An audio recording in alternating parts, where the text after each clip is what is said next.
is my sister, my little sister Ginger's birthday, Ginger Michelle. And she was just the other day, we were together, and she kept exclaiming about our Mama Ray's peach cobbler. And it is just that little basic dump all-in-one casserole dish, you know, and it bakes up ooey and gooey, and it's so very comforting. And that's what she remembers as a little girl, is eating that at Mama's house, and it just was so comforting.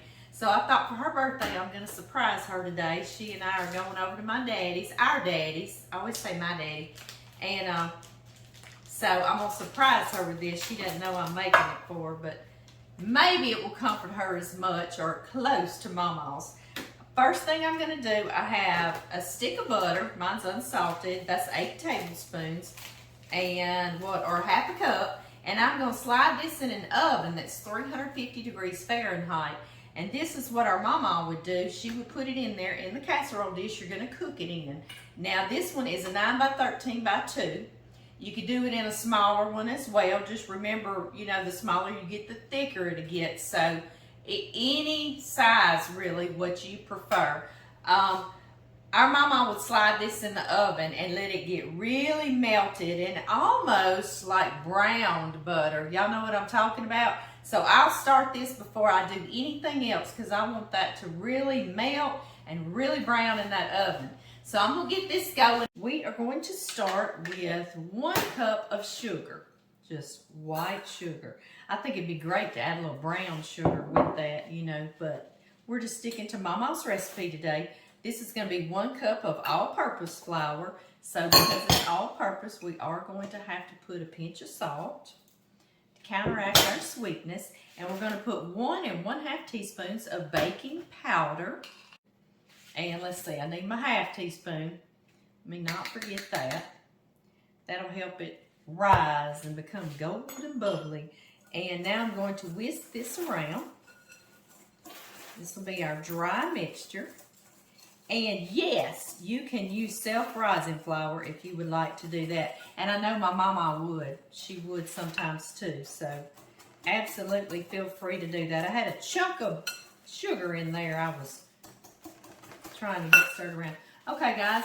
And to this, I am going to add 3/4 to a cup of milk. And I did get some whole milk for this recipe, so it'll be richer than John and My's 2%, right? And I'm going to pour this in here and mix it around.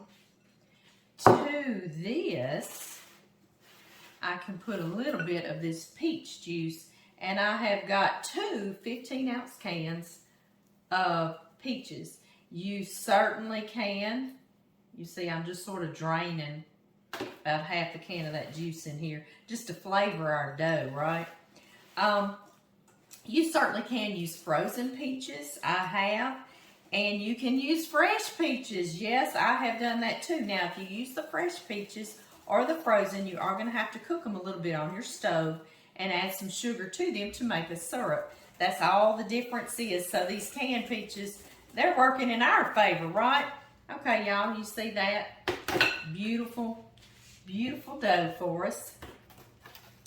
Now, I'm going to take my 15-ounce can of peaches. My grandmother would not always use 2 cans, but today I'm using 2 cans. It's Ginger's birthday. We're just going to go over the top. I may not spoon them all in there. I'll just see how it looks. I'm just going by how many peaches I think looks good in the recipe, okay? So I'm getting these ready because you spoon them on top. Get me a little ladle. That way I can put juice and peaches. Y'all see that? Okay, y'all. I'm going to check on our butter and see if it's really melted and almost browned in the oven. And then I'm going to get y'all right on top of this so you can watch me put it together. I'll see y'all in a second. You see how this even got little brown bits in it? I just pulled it out of the oven so it's good and hot. And you just evenly pour all your crust, your dough or your batter around. Just like that. Putting that peach juice in there makes it already taste like a cake batter. Ooh, it's good. All right, guys, we do not stir this, okay? We're just going to go straight into our peaches. And we're just going to spoon our peaches in. And this is where I can get some of the juice as well. And begin placing them. Honestly, I think I'm gonna give them all to Sis. Let's give them all to Sis. You see there will be some peach juice left. I was just dipping it with this ladle, and the juice that's left, you can just leave.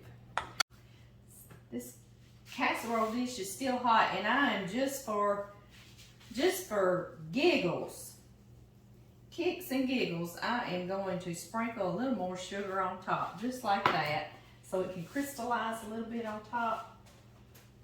And we're gonna let this bake 350 degrees Fahrenheit for about 1 hour, or until as golden and bubbly as you would like it, okay?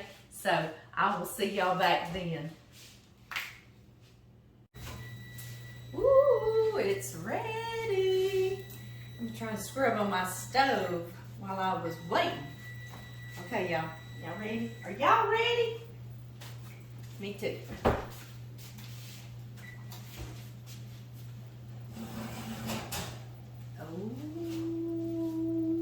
Oh, would you look at that? Oh my gracious. Yes.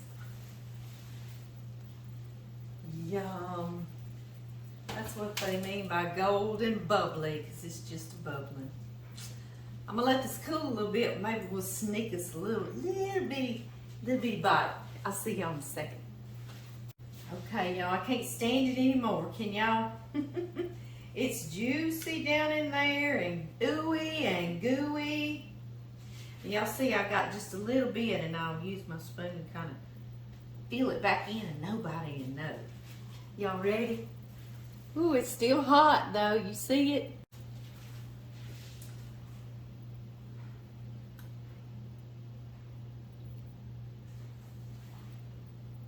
Mmm.